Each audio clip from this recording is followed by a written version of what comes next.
Boa noite, meus amigos. Estamos aqui de volta. Como sempre, começamos invocando a Santíssima Virgem Maria, o Santo Padre Pio de Pietrelcina, que roguem a Deus que nenhuma injustiça se cometa neste programa. Queria lembrar aqui a vocês o curso de Filosofia da Ciência, que será proferido por mim aqui em Colonial Heights, Virgínia, de 10 a 15 de maio.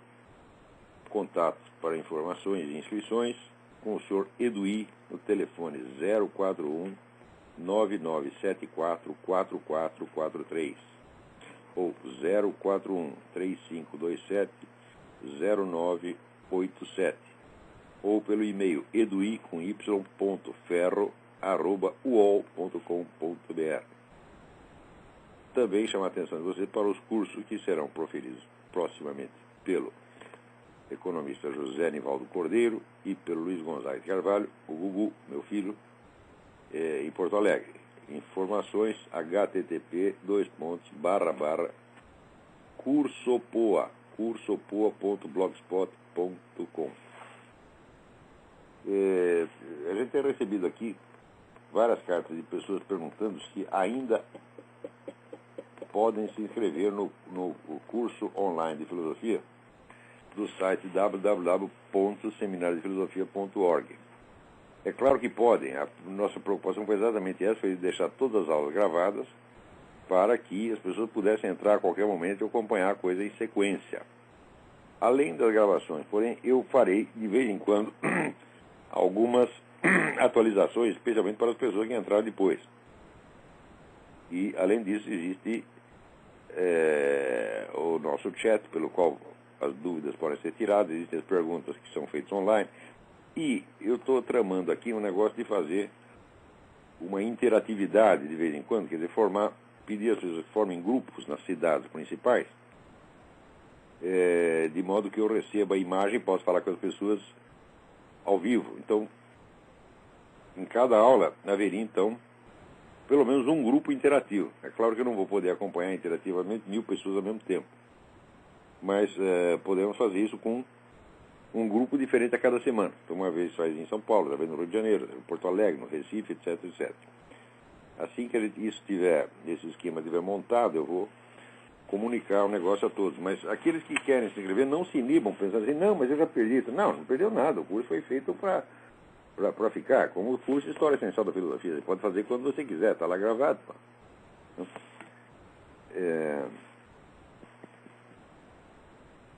Muito bem. Aqui, nos Estados Unidos, o FBI acaba de invadir aqui um lugar em Michigan, onde havia lá um grupo terrorista cristão se preparando para a batalha com o anticristo. Uai, mas que raio de grupo terrorista? Que ato terrorista eles fizeram? Até agora não fizeram nada. O que eles estavam fazendo? Eles tinham lá, se reuniam, tinham umas armas. Mas se você for prender todo mundo aqui, todo grupo cristão que tem arma em casa, vai prender metade do país. Mas é claro que o governo está muito preocupado com esses grupos cristãos, terrorismo cristão, que nunca aconteceu. Não houve um só ato de terrorismo cristão em toda a história americana. Aliás, no mundo inteiro. Não tem nenhum grupo de terrorista cristão que tenha feito alguma coisa. E aqui, no entanto, você tem campos de treinamento do Al-Qaeda, você tem infiltração de terroristas em tudo quanto é lugar. Isso aí eles não mexem, certo? Mas tem lá os rednecks, os caipiras, né, que se reúnem, lê a Bíblia, cantam as musiquinhas, né, e passa óleo nas metralhadoras. Né, pronto, esses são perigosíssimos, tem que prender todo mundo. Quer dizer, nós voltamos no tempo da senhora Madeleine Albright, né, que achava que qualquer pessoa que lê muito Bíblia e está acumulando comida em vista do fim do mundo é um grupo terrorista. São pessoas perigosíssimas. Onde é assim você se prepara para o fim do mundo? Onde é assim você lê Bíblia? É perigosíssimo. Então, vê que a política do governo americano é essa. Aliás, vocês têm que prestar atenção, porque esse negócio de perseguição entre religiosos, isso não é uma coisa casual, não. Você tem um esquema mundial, né, de opressão entre religiosos, um negócio planejado, isso faz parte, é uma coisa essencial do plano da nova ordem mundial. Se você ler o livro do Lee Penn, que se chama False Dawn, Falsa Aurora, você vai ver que o planejamento de uma nova religião mundial unificada, a religião biônica, tá certo? bem nos termos da nova era, isso faz parte, isso não só faz parte intrínseca da nova ordem mundial, mas isso é de fato o centro da nova ordem mundial.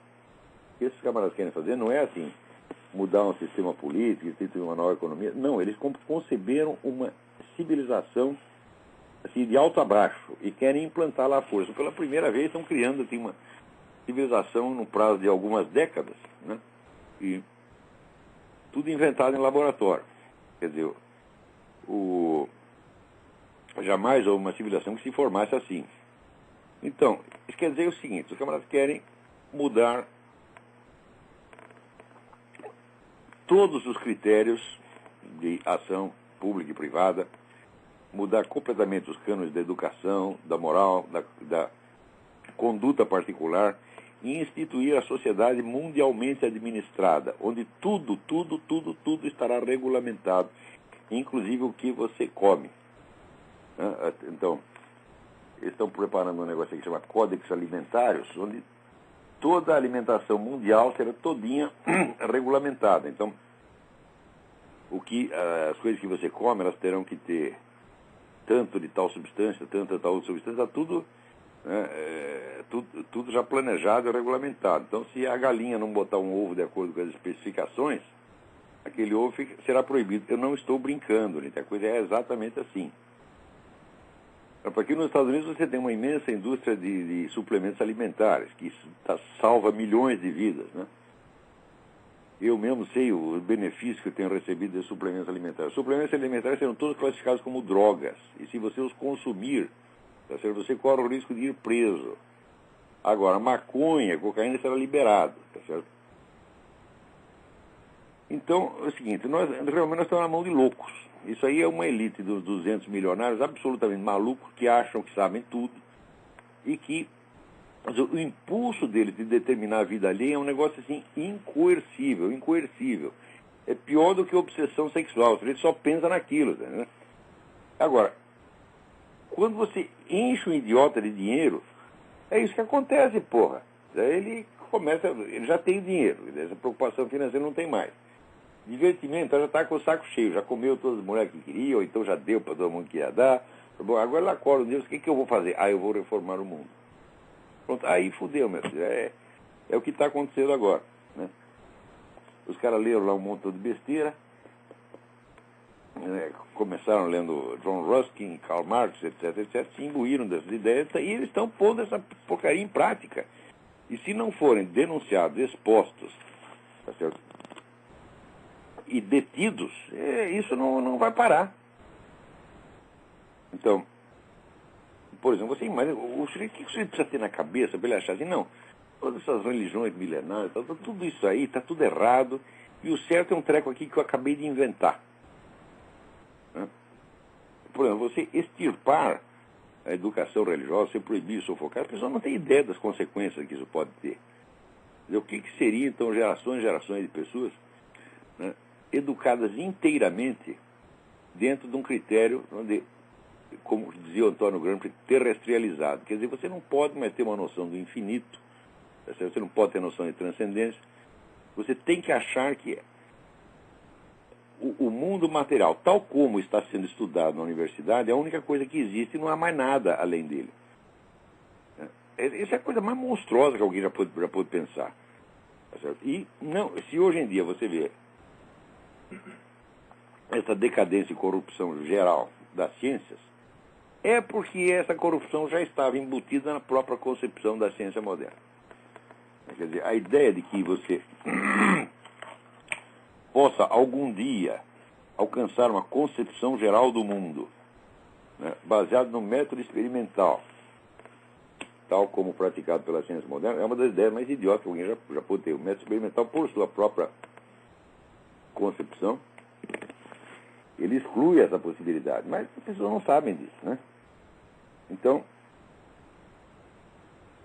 também a ideia de você excluir as religiões, pensa bem, no instante em que, por exemplo, discussões religiosas se tornam proibidas, tornam só automaticamente proibidas também todas as discussões filosóficas em torno do problema de Deus que houve desde o começo do mundo.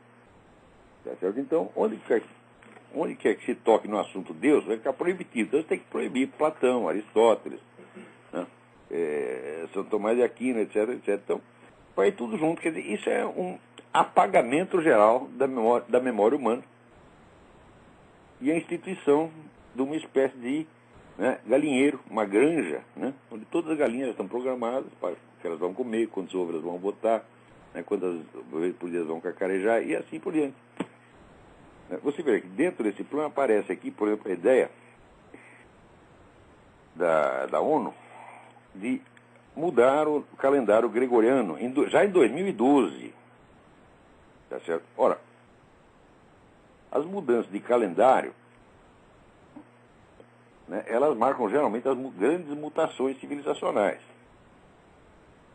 Então, a desculpa aqui é o seguinte: o calendário gregoriano ele tem um pequeno defeito, né, que dá uma diferença de, acho que 26 segundos, né, por ano. Quer dizer que isso quer dizer o seguinte: veja a gravidade do argumento, a seriedade do argumento. Ao longo de 3.323 anos, isso dará uma diferença de 24 horas. Então, veja, para impedir essa catástrofe, eles querem modificar radicalmente o calendário, né, o que vai estourar, por exemplo, todo o calendário litúrgico da igreja, tá certo? Todo o senso da temporalidade que as pessoas têm agora. E pior é que o calendário que eles inventam, toda hora tem que ter uma correção a mais, introduzir um dia, tirar um dia. Não seria muito mais fácil, a cada 3.323 anos, você suprime um dia ou acrescenta um dia? Nós podemos deixar esse problema para daqui 3.323 anos, né? O sujeito acorda e está crente que está na quarta-feira, mas não, ele está na terça. Então daí você suprime, volta um dia e está tudo resolvido. Agora, você vê aqui, pergunto eu, eles vão implantar isso mundialmente, mas eles vão mexer no calendário litúrgico muçulmano? Não. Porque o Islã, ele é, na sua essência, um calendário litúrgico, né? Quer dizer, o ano lunar usado pelos muçulmanos demarca todas as atividades religiosas, todas as obrigações e até o circuito da vida diária. Por exemplo, quando vai começar o famoso mês do Ramadã. O Ramadã é o mês no qual o sujeito tem que jejuar, né? Ele não pode comer, tomar água, fumar ou ter relações sexuais, desde que o sol nasce até que o sol se põe. Então isso tem que ser marcado exatamente naquele que ser aquele dia, conforme o calendário lunar. Portanto, é deslocado em relação ao nosso calendário. Todo ano a coisa tem que ser calculada de novo. Para os muçulmanos tem uma importância extraordinária. Você acha que eles vão deixar mexer nisso? Não. Então só vai ter dois calendários no mundo. Vai ter o calendário da ONU, que é o calendário laico, e o único calendário religioso que permanece é o muçulmano. É isso que vai acontecer. Vocês viram, uma vez mais se comprova a minha tese de que civilização laica não existe. Civilização laica é apenas um aborto. E vai ser uma espécie de mandato tampão, tá certo? Antes que o Islã tome a Europa inteira e o Ocidente inteiro. Quer dizer, quem vai ganhar com isso é o Islã. Então, esses laicistas, globalistas, eles ganham e os muçulmanos levam. É isso que vai acontecer. Então, você vê que existe uma espécie de uma colaboração secreta, eu não digo que seja inconsciente, é até consciente, desses projetos, do projeto globalista ocidental com o projeto islâmico, porque é o islâmico que vai ganhar no fundo. Você vê que essas nações europeias, que foram as primeiras a adotar todo esse critério laicista, materialista, etc., banindo o ensino religioso, são as mais vulneráveis ao Islã. Eles criam aquele vazio espiritual religioso, o Islã vem e toma tudo, mas com uma facilidade impressionante. Eles vêm, vamos dizer, com aquela fé, com aquele entusiasmo, e o pessoal europeu não tem sequer argumentos para alegar contra eles. Não sabe se defender nem mesmo intelectualmente contra os caras. Daí vem aquele palhaço do Sarkozy e proíbe o uso da burca, né, no trabalho. Quer dizer que não tendo burca não vai ter invasão islâmica, meu filho? Quer dizer, continua entrando muçulmano para tudo quanto é lado. Chegar a 10 mil por dia, toma os empregos de todo mundo, né? Ocupa o espaço, obtém direitos especiais, mas burca não. Mas você também, que diferença é a burca? A burca não é obrigatória. A burca é apenas um costume. A burca não faz parte dos 5 pilares do Islã, não é absolutamente obrigatório. Em muitos países, as mulheres usam, vamos dizer, apenas um véu muito leve, que você nem percebe, ela fica muito mais elegante. Então, em que a proibição da burca vai parar na invasão islâmica? Isso é a única coisa que se fez contra a invasão islâmica na Europa. Proibir a burca. Quer dizer, é uma coisa impressionante. Eu penso assim, está tendo uma avalanche, o sujeito embaixo está construindo uma barreira de palitinho de fósforo para ver se para a avalanche. Isso é tão ridículo. Olha, uma coisa assim que me deixa realmente assustado, a fraqueza e a covardia me assustam mais do que a agressividade e a raiva, porque a raiva tem limite, agora a covardia não. Um ser humano, onde a capacidade destrutiva de um ser humano tem limite, mas o cagaço não tem limite. O sujeito pode baixar, até um estatuto infra-humano. O sujeito vira uma minhoca.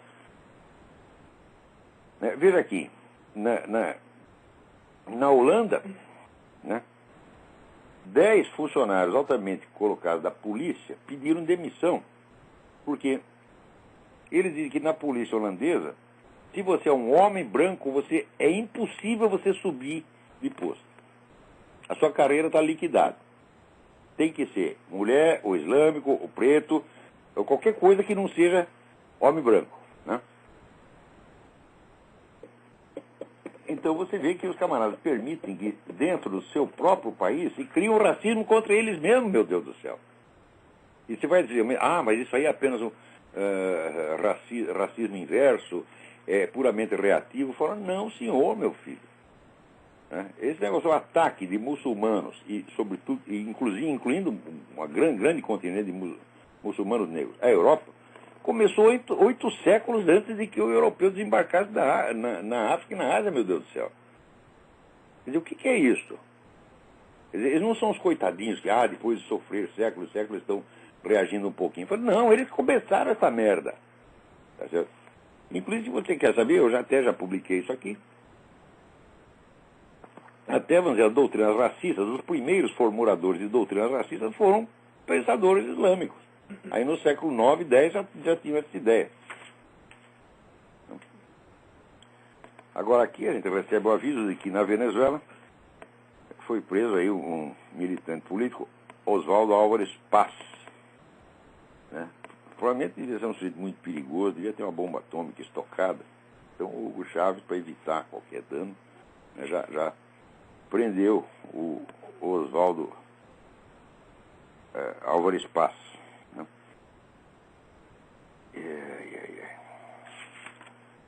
O negócio tá bravo. Então, nós vamos ver se tramamos aí uma petição, um abaixo-assinado pela libertação do cara, mas, olha, esse negócio não adianta nada.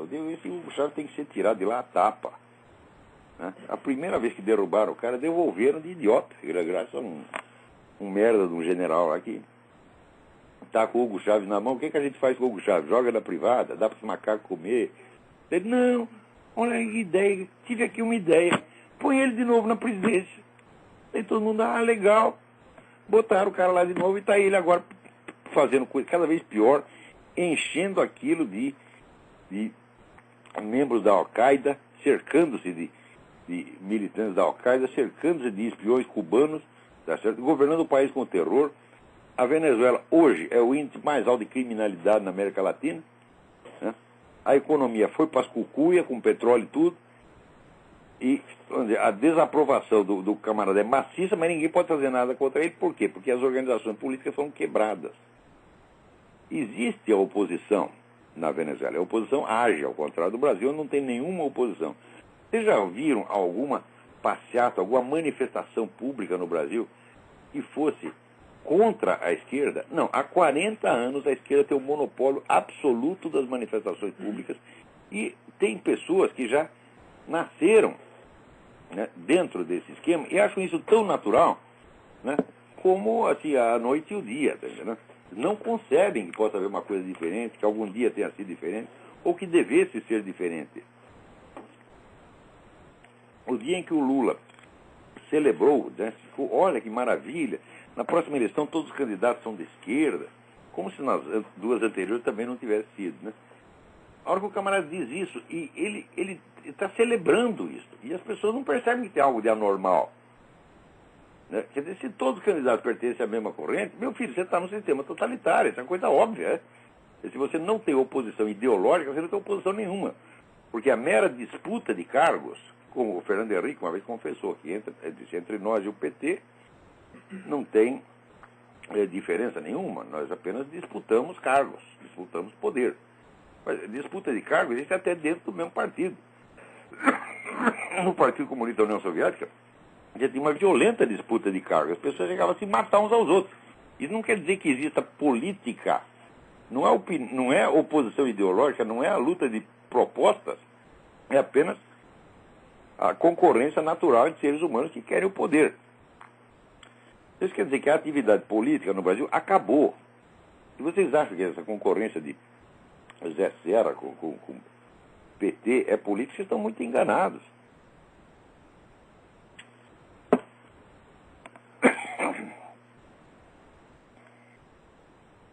Agora aqui, olha que coisa maravilhosa. Né? Saiu até na Folha de São Paulo. Né? Foi o projeto de reestruturação do Ministério da Defesa, né, entregue ao Lula pelo ministro Nelson Jobim. Né?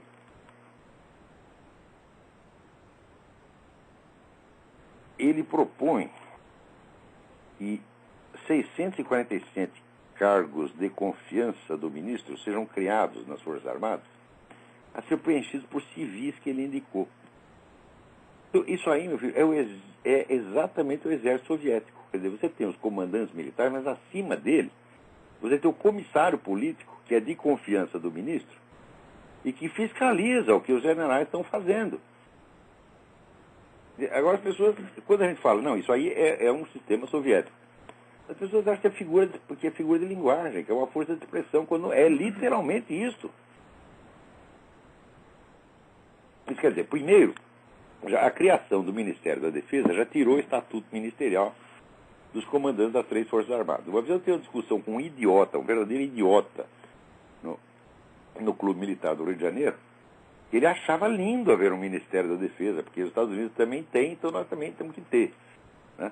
E eu disse, escuta, mas você não percebe que antes os comandantes das Forças Armadas eram ministros, agora eles são subordinados a um ministro, que é um político, frequentemente um carreirista, um aproveitador, um vagabundo que nunca serviu às Forças Armadas, não prestou nem serviço militar, tá certo?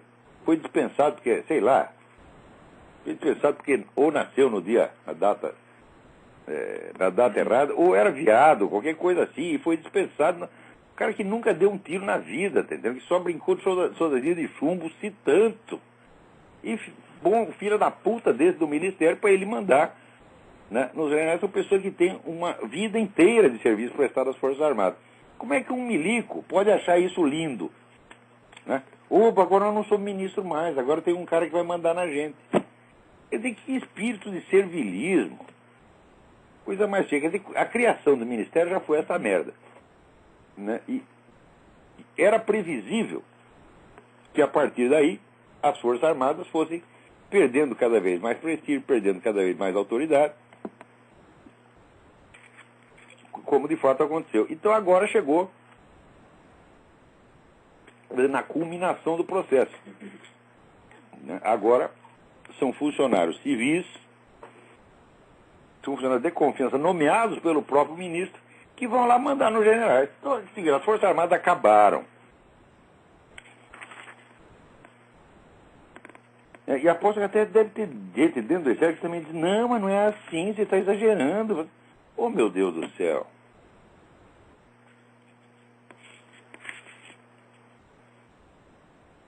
Agora, aqui nos Estados Unidos, fizeram uma pesquisa essa semana, e pelo menos um entre cada 4 americanos, ele diz que depois da eleição do Obama, ele policia as suas próprias opiniões, ele já não diz o que pensa, tem medo, por causa da represália. Bom, o medo não deixa de ser justificado. Olha aí o negócio do grupo terrorista cristão aí, que não fez nada e já está na cadeia.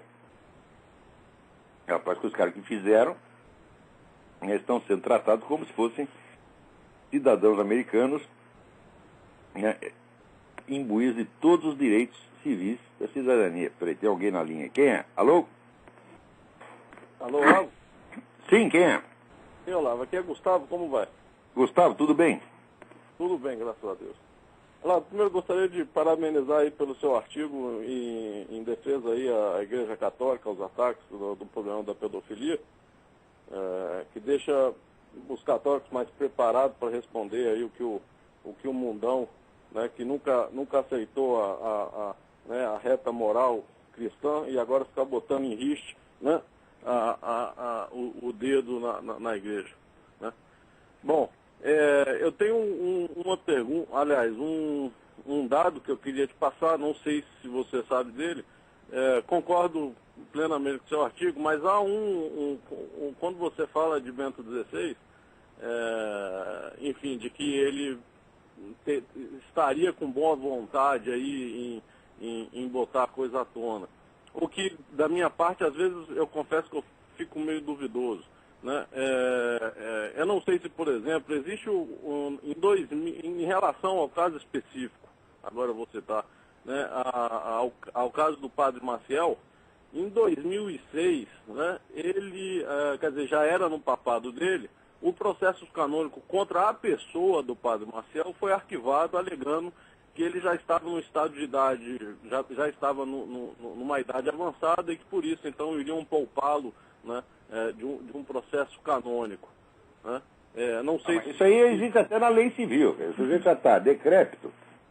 Então, às vezes a própria lei para um processo. Isso aí é normal, não é nada. Agora, o Bento XVI, ele de fato mandou investigar a coisa. O inquérito estava encerrado e reabriu.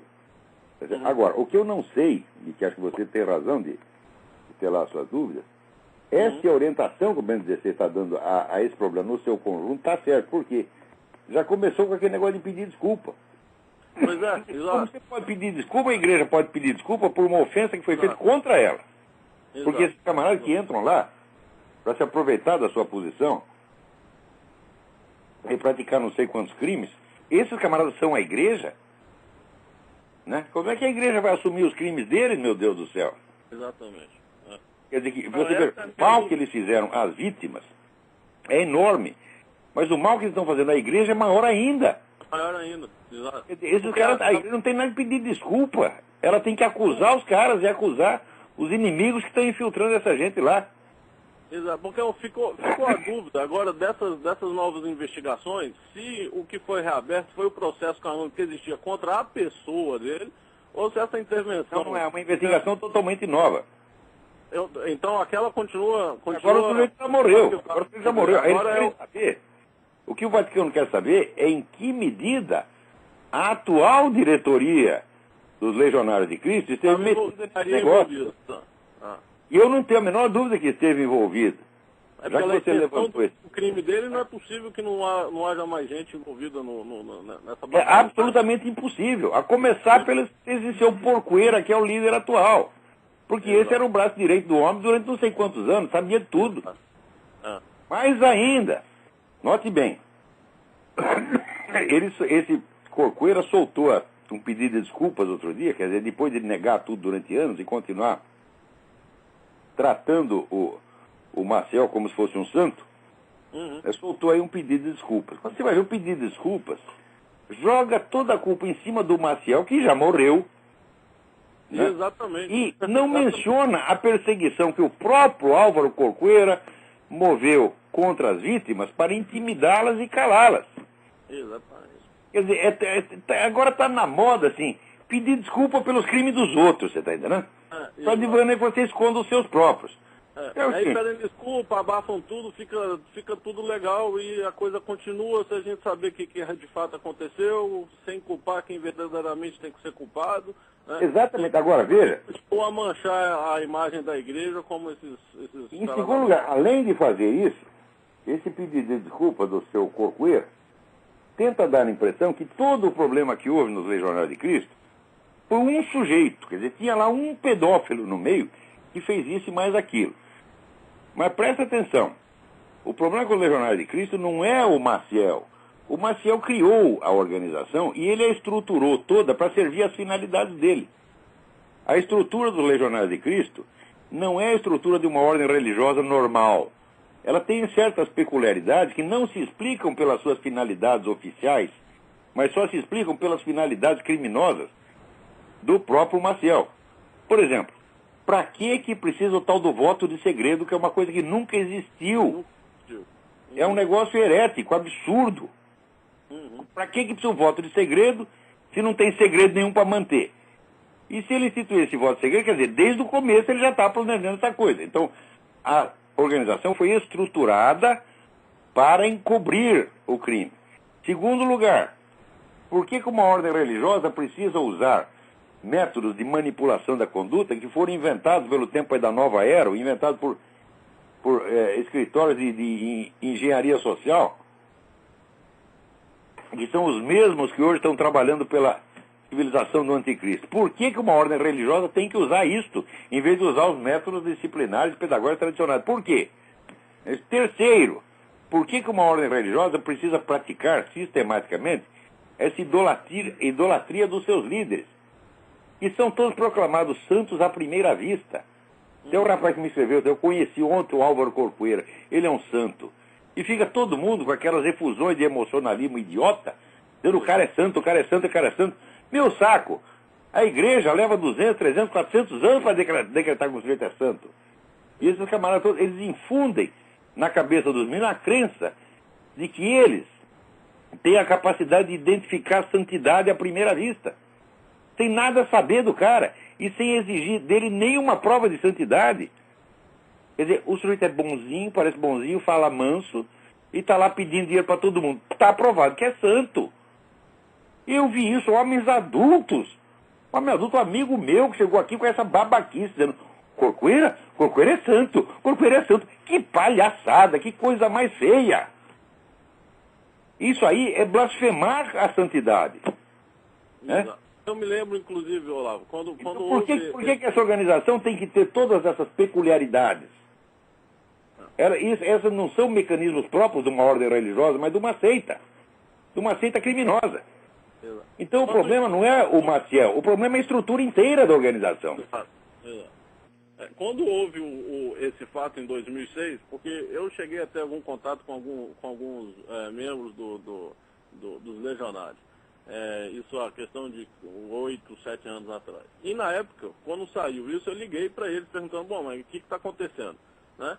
E a resposta deles era o seguinte: não, mas o Marcel está sofrendo que nem o Cristo sofreu, né, no seu silêncio. Eu falei: opa, naquela época o Cristo comeu um monte de menininho. Porra, o que é isto? O Cristo aceitou o processo. O que é isso, porra? O Cristo seria o primeiro a pedir... Se fala de que Marcel sofreu como Cristo, tem que levar um tapa na cara. Exato. E o Cristo... Marcel é um anticristo, um anticristo. Não é o anticristo, mas é um anticristinho, tá entendendo? Entre milhares que tem hoje. É um cara que merece todo o nosso desprezo, os assessores dele, os amigos dele merecem o mesmo desprezo, todos que calaram, todos que perseguiram as vítimas, que tentaram tapar a boca das vítimas. Esse pessoal tem todo que ser escorraçado. Eles não podem mais ter contato, não pode. Se não sofrer penalidade judicial nenhuma, pelo menos eles têm que ser afastados de qualquer função, né, na qual eles tenham acesso a jovens, porque eles estão acostumados a manipular esses jovens. O grau de manipulação da coisa é imbecilizante, rapaz. Eu vi isso acontecer. Eu vi também de perto. Inteligentes que de repente ficam com essa babaquice emocional, entendeu? E acreditam nessas besteiras, acreditam que os caras são santos. Pois o Maciel era proclamado santo até outro dia. Mais ainda, os livros dele ainda são a Bíblia da organização. Note bem, existe uma coisa nas ordens religiosas católicas que chama-se carisma fundacional. É o carisma é o dom do Espírito Santo. Né? A palavra carisma tem dois sentidos. Um é dom do Espírito Santo, para o bem da igreja. E o outro é simplesmente uma capacidade magnética atrativa que qualquer líder vagabundo tem. Qualquer Hitler ou Fidel Castro tem. Tá certo? Esse filho da puta desse Corcoeira continua usando a palavra carisma com relação ao Maciel, jogando com o duplo sentido da palavra. O Maciel tem carisma no sentido do Fidel Castro, o Hitler não tem dom do Espírito Santo nenhum. Quer dizer, isso aí é uma blasfêmia contra o Espírito Santo. Como falar em carisma? Não tem carisma nenhum. E eles continuaram com essa babaquice do carisma do Maciel até ontem. Agora não é mais o carisma do Maciel, é o carisma do Porcoeira. Ora, vão a merda todos vocês. Eu não tenho respeito nenhum por essa coisa, tá certo? Ele disse, não, mas de todo o bem que os legionários fizeram, eu digo, cadê o bem? Cadê o resultado desse bem? Por exemplo, eles têm não sei quantas universidades, vai ver o que se ensina lá. Outro dia eu recebi a carta de um aluno de uma universidade dessa em Roma, um cara totalmente analfabeto. Eu vi a sua... Isso, essas coisas, não estão fazendo bem nenhum, estão tomando dinheiro pra caramba. Se você mede assim, o que eles tomaram de dinheiro do mundo e o suposto bem que fizeram, é absolutamente desproporcional. Bem fez o Santo Padre Pio de Pietrelcina sem receber um puto de um tostão. Não. O Padre Pio nunca tinha dinheiro no bolso. Nunca! Né? E quando tinha, ele botava na obra dele mesmo, que é o hospital que ele montou. É isso, Olavo. Porque Era mais ou menos isso. Agradeço. Estão corrompendo a própria noção de santidade, para que as pessoas não saibam mais o que é um santo. Falando em Padre Pio, não sei se o senhor chegou a ver numa revista também, Chiesa Viva, se não me falha a memória, sobre a nova catedral que fizeram para ele lá. É uma sacanagem, é uma sacanagem. O plano da catedral, a estrutura da catedral tem a forma de uma serpente. A estética da catedral é uma estética totalmente demoníaca. Exato. E os caras estão fazendo isso lá em Pietrelcina, para cuspir na memória do Padre Pio. Exatamente. Então, os cristãos têm a obrigação, os católicos têm a obrigação de ir lá e demolir esse negócio, a cada um com um martelo, com um machado, com uma marreta, vamos quebrar essa merda. Se eu estivesse lá, faria isso pessoalmente. Olha, aqui, uma vez em São Paulo, havia um grande padre milagreiro, que era um grande orador sacro, grande exorcista e milagreiro, a gente fazia muitas coisas, que era o padre Miguel Pedroso. Né? Chegou um dia que a igreja do padre Miguel Pedroso era pequenininha, era a igreja também de São Miguel, no Belenzinho, né? Quando tinha missa no domingo, os fiéis lotavam a igreja, lotavam a calçada, lotavam a rua, lotavam outra calçada e lotavam os bares e as casas em volta. Era assim que era a missa do padre. Né? Bom, daí o pessoal da cura resolveu começar a sacanear. Já mandou o padre lá para uma outra igreja, na puta que o pariu, ninguém sabia como chegar lá. Sumiram com o padre, que tinha estado 40 anos no lugar, que era uma tradição já do bairro. Daí vieram lá com a proposta, né? Aqui recebemos uma proposta de um arquiteto, e que ele quer fazer aqui um Espírito Santo eletrônico que sobe de dentro aqui. Eu falei, ih, caralho. Já estão melando todo o trabalho do padre, e estão agora querem fazer a mesma coisa com o Santo Padre Pio de Pietrelcina, o qual não está mais lá, porque enquanto ele estava, eles não iam brincar desse jeito, né? Não. É isso, Olavo. Agradeço a atenção e só aproveitar e fazer um apelo, né, para os católicos, em vez de ficarem aí perplexos sem saber o que está acontecendo, né, aproveitarem para estudar aí, para ver que... Né, agora é que tem que defender a igreja que está sendo assaltada desde dentro e desde fora, e de fora tem essa mídia canalha, esses chacais da mídia. Canalha. E dentro está cheio de maciéis e corcoeiras. E a gente ainda fica querendo alisar a cabeça dos filhos da puta. Né? Isso se não chegar um papa e não pedir desculpa. Desculpe, meu nome tu não vai pedir. Eu não mexi com menino nenhum, eu não fiz nada disso, eu não tenho nada a ver com isso, você está culpando os inocentes. Você está culpando, tá certo? Os santos e mártires que são a igreja, que se você falar pede perdão em nome da igreja, você está assumindo o pecado, porra. O pecador que peça, a igreja não tem que pedir perdão em nome dele. Exatamente. A igreja pode interceder pelo pecador perante Deus, mesmo que seja um criminoso. Isso ela pode fazer. Agora, perante o mundo, não. A igreja não está aí para representar o pecador perante o mundo, né? E pedir perdoe o Maciel, perdoe o Corcoeiro. Não pode fazer isso.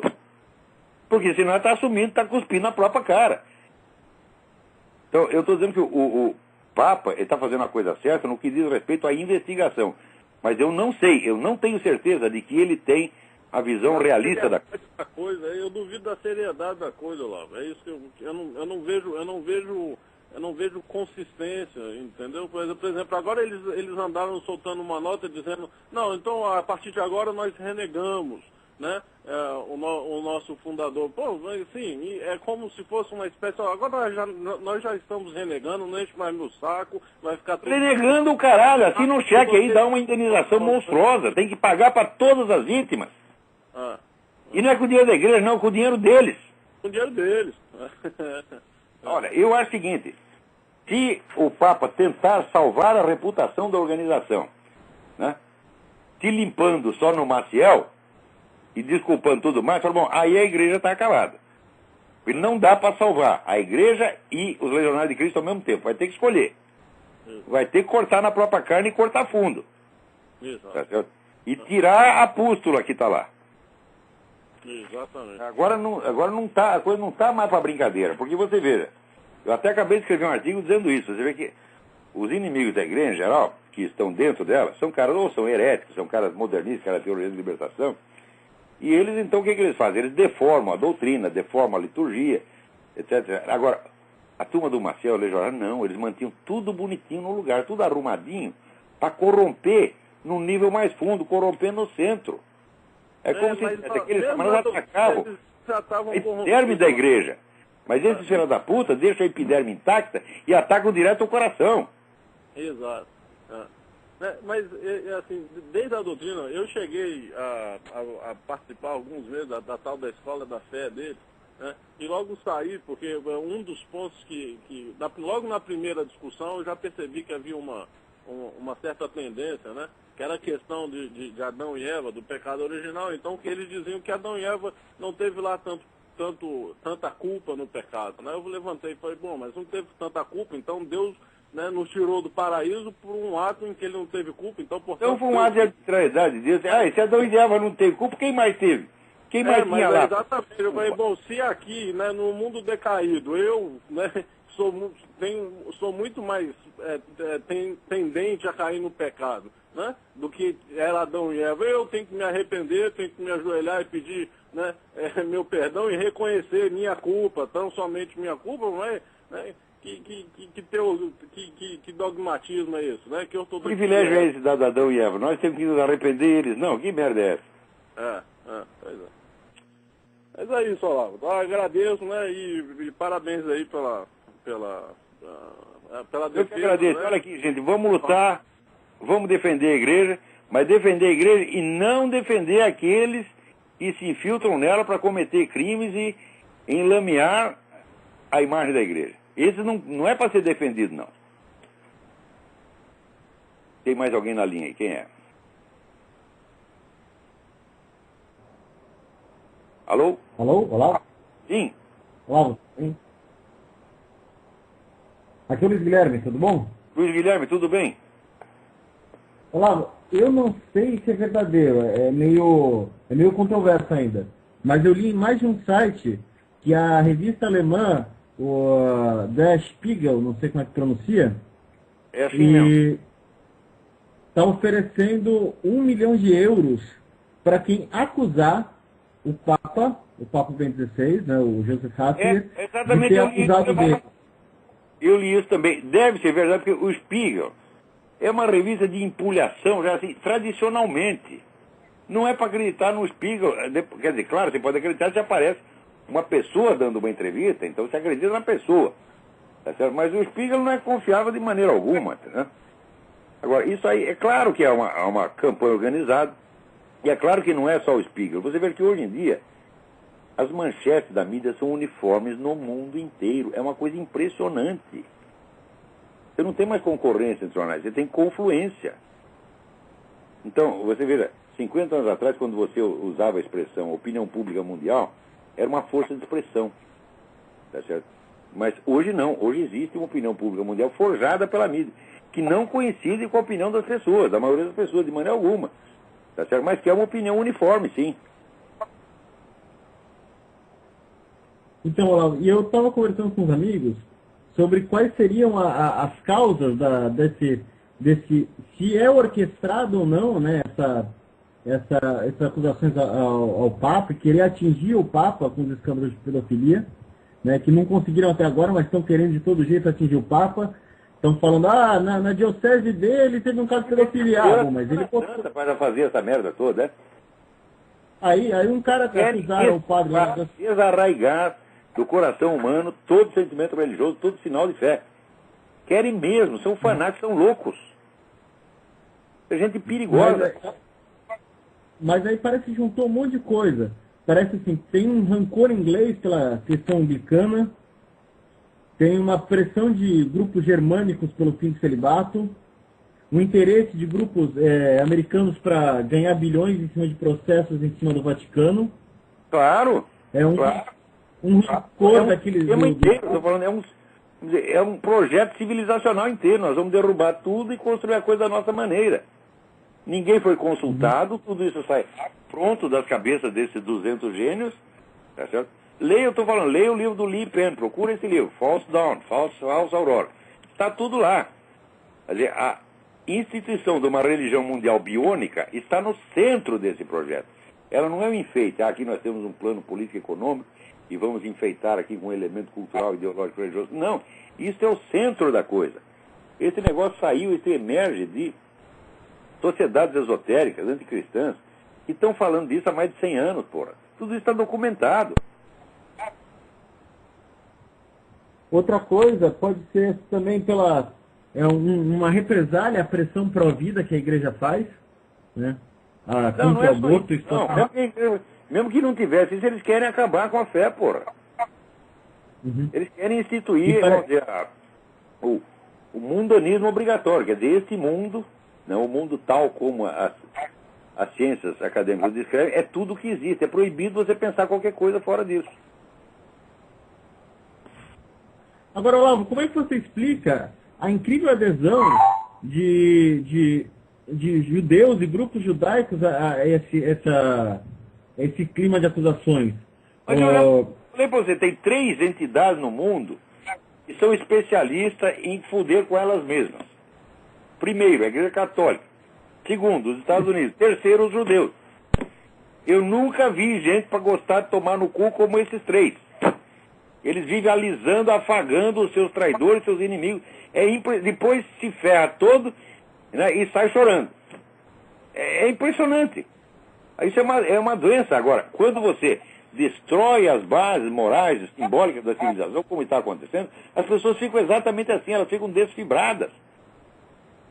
Se você não tem, não que todo mundo precise ter pessoalmente a fé religiosa, mas se você não tem um número suficiente de pessoas na sociedade que tem a fé, e que não aceita o contrário, que é apegado realmente à sua fé, se você não tem um número suficiente de pessoas assim, você não tem certeza de nada.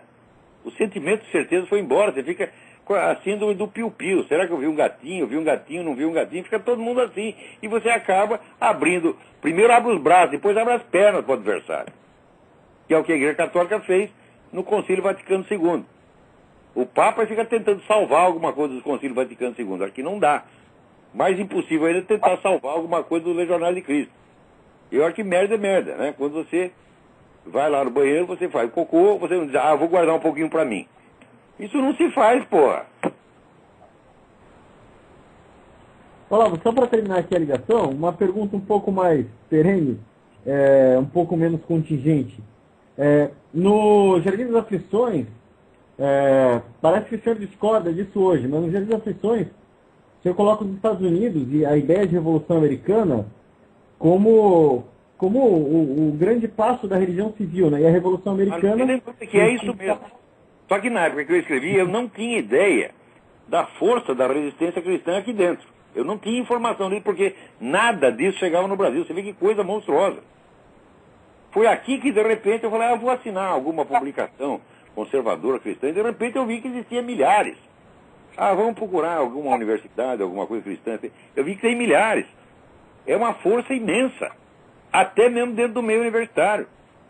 Então eu falei, o que eu entendi, a minha imagem que eu fiz dos Estados Unidos é baseada inteiramente naquela época do Clinton. Eu pensava que todo mundo estava com a cabeça do Clinton. Uhum. Né? E você vê aqui, até na eleição do Obama, a mídia 100% apoiou o Obama. Todas as questões que uma vez discutidas, poderiam prejudicar a reputação do Obama foram 100% censuradas. Além do que, a campanha do Obama tinha 16 vezes mais dinheiro que a campanha do seu adversário, que aliás não era muito adversário, que é um sujeito também financiado por George Soros. Então ele não era adversário, ele é um sparring, como no boxe, ele estava lá só para apanhar. Apesar de tudo isso, a vitória do Obama foi por pequena margem, 3 ou 4%. Tá certo? E na semana seguinte a popularidade do Obama já caiu, agora já está todo mundo contra. Ele tem 55% aqui que acha que a administração dele é ruim. Depois tem lá mais uns 30% que acha que dá para aguentar. E que é bom só ter um pouquinho. Os mesmos caras que votaram no Obama, né, tá que nem aquela mulher. Você lembra aquela mulher que, né, ficou pelada em cima da caixa do correio? Ô Obama, cadê minha casa aqui? Você não ia pagar a minha hipoteca? Paga aí, filha da puta. Tá certo? Já tá todo mundo assim. Tá com o Obama, em vez de pagar, tá jogando imposto em cima das costas dos caras. Quem é que vai gostar de uma coisa dessa? Né? E ainda está impondo esse sistema federal de saúde, que é a mesma coisa assim, agora você tem, né, um seguro-saúde obrigatório. Então os caras estão questionando, falam, peraí, o governo tem o direito de me impor um seguro que eu não quero comprar? Se eu quero comprar um outro, por que eu não posso? Né? Se tem um particular que me oferece mais vantagem, por que eu tenho que aceitar essa merda do governo? Né? Vai ter um INPS americano aqui, vai ser uma bela merda mesmo. Olavo, última coisa ainda sobre esse assunto, o Estado americano ele se constrói em cima de uma ideia, né? Tem uma ideia, um projeto, e constrói um Estado em cima de um projeto. Isso Sim. Não seria uma manifestação da mente revolucionária? Não, porque a ideia aqui foi exatamente o contrário da mente revolucionária. A ideia nunca foi a concentração do poder, mas a sua divisão e a sua limitação. Isso foi levado a sério durante bastante tempo. Agora, sempre que aparece cara que tem ideia contrária. Então ele disfarça, ele usa a linguagem da independência americana, a linguagem dos Founding Fathers, mas quer fazer o contrário. Se você quer saber, um desses foi o Lincoln. Lincoln tem uma concepção altamente centralizadora e burocrática do Estado. Tá certo? Então, naquela época, ele já instituiu coisas que nunca tinham sido. Censura a imprensa, mandou prender os adversários, fez lá um monte de coisa. Tá certo? Daí, como estava pegando mal, daí ele inventou retroativamente a desculpa de que era para libertar os escravos. Ele que nunca tinha ligado para isso. A guerra não começou por causa do problema de escravidão. A retórica da anti-escravidão entrou depois como justificativo. Então, tem um livro do sujeito chamado Di Lorenzo, 2 livros sobre o Lincoln, né? Você vê que o Lincoln tinha, por um lado, tinha grandes méritos de estadista, foi um grande líder, mas as concepções dele não eram assim, não eram tão maravilhosas quanto o pessoal imagina, não. Né? Depois, quando veio o Wilson também era um burocrata. Depois o Roosevelt, né? Depois o Clinton e agora o Obama. Eles sempre tem os caras que eles têm um fundo de ideias socialistas. Eles querem centralizar e querem aumentar o poder do Estado. Para aumentar o poder do Estado é a coisa mais fácil do mundo, porque essa é a tendência natural do próprio Estado é crescer indefinidamente. Então, Hegel já dizia que o Estado é a culminação da razão humana. Claro, o Estado é a administração, é o domínio racional sobre toda a sociedade. Tá certo? Agora, é o domínio, os meios que ele usa são racionais, mas a própria existência dele, a expansão dele, não tem nada racional. Eu acho que é um processo quase incoercível. A gente tem que lutar contra isso o tempo todo. Só uma última pergunta interessante. Na hora que os Founding Fathers eles projetam como deve ser a sociedade americana, eles não estão agindo da mesma forma que eles não projetaram nada. Né? O que eles fizeram foi, eles pegaram todas as leis que já estavam em vigor, leis herdadas do sistema judicial inglês, e adotaram aquilo. Eles não inventaram nada novo, não. Eles não criaram assim, uma concepção, não eram engenheiros sociais. Né? Tem o famoso livro do McLaughlin, que é a História Constitucional dos Estados Unidos, ele deixa isso muito claro. Né? Eles praticamente não inventaram lei nenhuma. É tudo coisa que já existia. Eles quiseram consagrar os direitos tradicionais e impedir que o crescimento do Estado sufocasse esses direitos. Então não foi uma revolução no sentido técnico que eu uso o termo, né? Foi uma guerra de independência nacional, ponto final. Olavo, muito obrigado aí, uma boa noite, fique com Deus aí, você e sua família. Obrigado eu. Então, a mentalidade revolucionária, né, não é que o sujeito faz um negócio que ele mesmo chama de revolução, Nem por isso é mentalidade revolucionária. Nem todo plano de futuro também é mentalidade revolucionária. A definição de revolução é o seguinte: é um projeto de reestruturação profunda da sociedade, baseado na concentração do poder. Se não tem essa união indissolúvel, né, do projeto de futuro com a concentração de poder, não é um processo revolucionário. Por exemplo, você pode ter uma concentração de poder sem um projeto de futuro. Por exemplo, um governo de emergência que você cria para sufocar uma rebelião, como aconteceu na Áustria, no tempo do Dollfuss. Era um governo autoritário, uma centralização de poder, mas ele não veio lá com um projeto de futuro. Ele só tinha lá os nazistas, os comunistas fazendo uma baderna, e instituiu um governo autoritário para sufocar aquilo. Terminada aquela situação, o governo volta para casa e volta tudo ao normal. Então é um governo autoritário, mas não revolucionário. Do mesmo modo que o Pinochet, no Chile. Ele tinha lá uma revolução em curso, cria-se um governo autoritário que sufoca aquilo. Não é revolucionário. Agora, também nem todo projeto de futuro é revolucionário. Não é porque você decidiu, vamos aqui, sei lá, criar um banco para financiar a agricultura. Projeto revolucionário. Claro que não. Né? Você querer a melhora da sociedade não é um ato revolucionário em si. Agora, aqui a Revolução Americana, chamada Revolução Americana, o propósito dela foi realmente criar um sistema no qual o poder fosse impedido de se expandir além de certos limites. Né? Quer dizer, você não pode esquecer que a Revolução Americana nasceu de um acordo entre estados independentes que escreveram a Constituição para preservar a sua independência. Tanto que na Constituição está assim: todos os direitos que os estados não cedem expressamente ao governo federal neste ato permanecem direitos dos estados. E isso funciona, apesar de todos os ataques que o federalismo sofreu, isso ainda funciona hoje. Tanto que esse plano do Obamacare, plano de saúde do Obama, vários estados já disseram: nós não vamos seguir, porque nós, como estado, não autorizamos o governo a nos impor isto. Então, como nós não cedemos expressamente esse direito ao governo federal, ele não tem esse direito e o direito é nosso. Então, quem decide o nosso plano de saúde somos nós. Isso é divisão do poder e isso foi a Revolução Americana. Então, só se chama Revolução no nome. Na verdade, foi uma guerra de independência nacional. Então, acho que por hoje nosso tempo aqui acabou. Até a semana que vem. Muito obrigado.